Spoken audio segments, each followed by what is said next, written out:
Alright,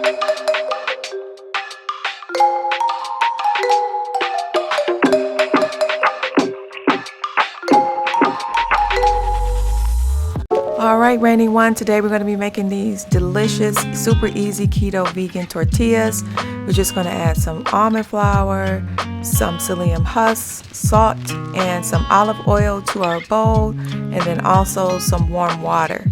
We're going to mix that thoroughly until it forms like a dough ball. It's going to come together nice.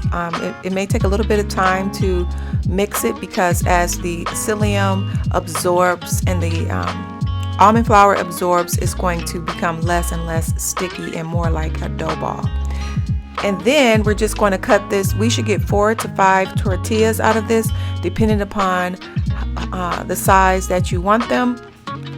And then we're going to put those little balls, after we cut them into size, on 2 pieces of parchment paper. So one is going to be on top so that you can roll it out without the dough sticking. And then if you want to shape them and make them really nice, then you can use some type of bowl to cut out the size of the tortilla. And this is how I actually ended up with 5 tortillas, because the little remnants that were left over ended up making an extra tortilla. So, and then you're just going to cook them for a minute or 2 on each side until they're nice and browned.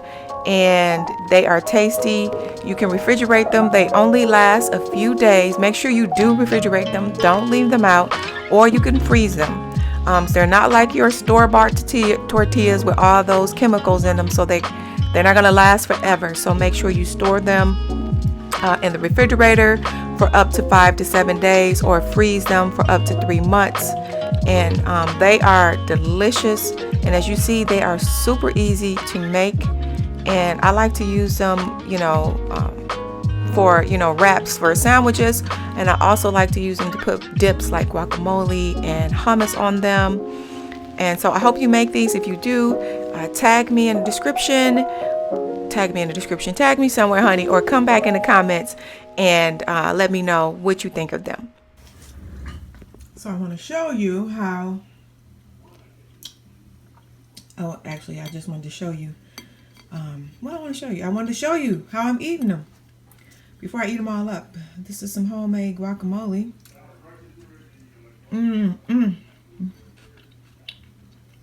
So good.